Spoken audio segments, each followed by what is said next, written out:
ça ne va pas. Arrange avec Dieu.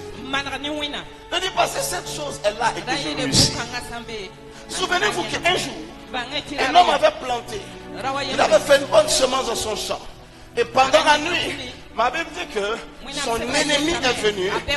Il a planté l'ivraie. Une mauvaise herbe. Le moment où ils se sont rendus compte, si on devait arracher la mauvaise herbe, on devait aussi enlever en même temps la bonne semence.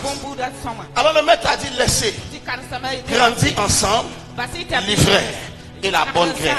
Il y a un jour qui vient où on va faire la séparation. Quand ce jour va arriver, la bonne graine sera recueillie et l'ivraie sera jetée au feu. Donc tu peux être en train de grandir, mais un feu est programmé pour toi. Tu peux être en train de te... Le fait que tu te développes n'est pas le signe de l'approbation de Dieu dans ton erreur. Je sais que tu n'aimes pas le message, mais c'est pas grave. Le fait que tu grandisses n'est pas le signe de l'approbation de Dieu. Les résultats peuvent continuer à venir, mais Dieu n'approuve pas. Le temps de silence de Dieu est pour toi le temps de la repentance et de la raison. Parce que le moment où Dieu va commencer à traiter avec toi pour ce problème, ta repentance ne sera plus d'actualité. Tes pleurs n'auront plus aucun attendrissement pour le cœur de Dieu. Lorsque Dieu va commencer à traiter avec toi, tu peux jeûner 100 jours à sec. Dieu ne t'écoutera pas. Lorsqu'il va commencer à traiter avec toi pour ce problème, ta repentance n'arrêtera pas son jugement.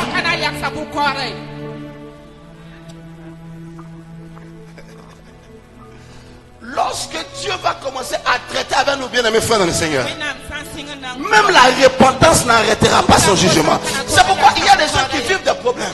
Ils pleurent, Dieu ne fait rien. Ils chantent, Dieu ne fait rien. Parfois il a l'impression que c'est le pasteur que sa prière ne marche pas. Alors il commence à chercher tous les pasteurs qui passent dans la vie, mais rien ne marche. Qu'est-ce qui se passe? Est-ce que Dieu est si méchant que toi ça ne veut pas te bénir? Non. Ton châtiment a commencé pour le silence de Dieu de plusieurs années qui ne t'a pas amené à te repentir. Le silence de Dieu pour plusieurs années qui ne t'a pas fait prendre conscience qu'il faut que j'arrête, il faut que je change. Tu t'es même rendu confortable dans une vie qui était présente à Dieu, au point que ta conscience ne te gronde même plus, au point que ta mentalité ne te dit plus ressaisis-toi. Ton esprit est devenu confortable avec l'illégalité vis-à-vis de Dieu, et Dieu est resté silencieux, et Dieu a continué pour plusieurs années. Le jour que Dieu vient pour traiter le problème, son châtiment ne s'arrêtera pas. Même lorsque tu vas prier, peu importe qui va t'imposer la main, ta vie ne changera pas.